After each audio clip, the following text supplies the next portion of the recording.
Ito ganito ha. Since monetize na tayo ng company na Meta through Facebook, so I'm giving back the favor to those people, lalo sa friends ko muna na nag-help sa akin, yung sumusuporta, todo support sa akin, yung mga kasamahan ko na pinaka-close ko sa VSM1 Homeowners Association, na neighbors ko sa Purok, na sila Ate Janet, sila Ate Christy, si Saysay, si Ma'am Cecil, kasi everyday hindi talaga sila nakakalampas ng pag-like, pag-send ng emoticon, pag-comment sa aking mga posted videos, uploaded sa mga content, kahit anong sa aking mga newsfeed, andun sila. Then, tung si Ate Chris at saka si Ma'am Ate Janet, minsan sabi nila gusto nilang makatikim ng rollings na inasal o lechon manok.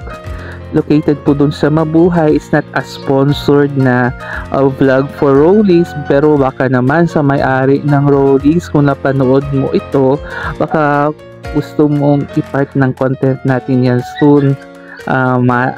Madali lang naman akong kausap at di naman ako masyadong papresyo na vlogger o content creator. I'd rather treat myself or called as an influencer rather than vlogger. Mas maganda kasi pakinggan pag tinatawag kang influencer. So ayun, in today's video, ayun, makikita nyo na si Erpat at si Ermat pupunta sa Rolling Lechon Manok House. Located po yan sa may arko ng going to Mabuhay Road at Barangay San Isidro na area. Bibili sila ng 2 lechon manok na rollings kasi mamaya dito magdi-dinner at around 5:30 in the afternoon yung 4 na friends ko, Ate Christy, Ate Janet, Saysay, and Cecil. So hindi nila alam, they have no idea kung bakit ko sila pinapapunta dito ng 5:30 PM. Ang sabi ko lang through chat na may ibibigay ako, sama kayong 4 papunta dito sa bahay. So here's the video. Maasay ka magtumang. Idiri. Asay ka magto. Asa ka? Sa Mabuhay Road. Kay Magbakal og lechon manok. lechon manok. Rolling.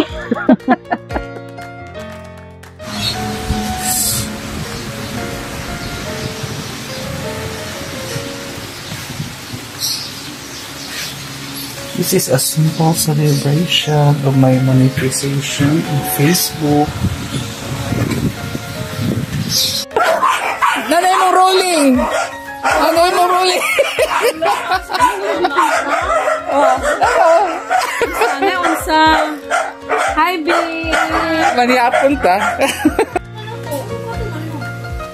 Kaya sa akin, mabit sila pala ito. Wala, may. Gusto lang makasalid. Mag-sharing kami dito. Dapat may baon na burst. Ay, patay oy, strawberry, patay. Naibagong buhi. Bakit ganyan ka?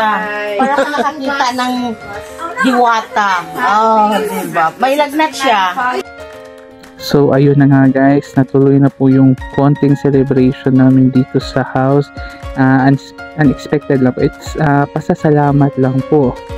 Kasi before, hindi ako naniniwala talaga na magmo-monetize talaga si Meta sa mga content creators, sa mga vloggers, sa mga influencer. Then na-proof ko po talaga na may blessings po talaga being an influencer.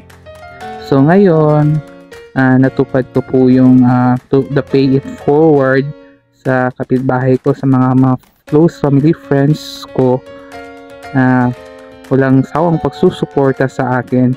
And sa second tranche, and sa susunod pa na tranche, malay mo, magkakasama tayo, di ba? I-invite ko kayo. God bless! Bye-bye!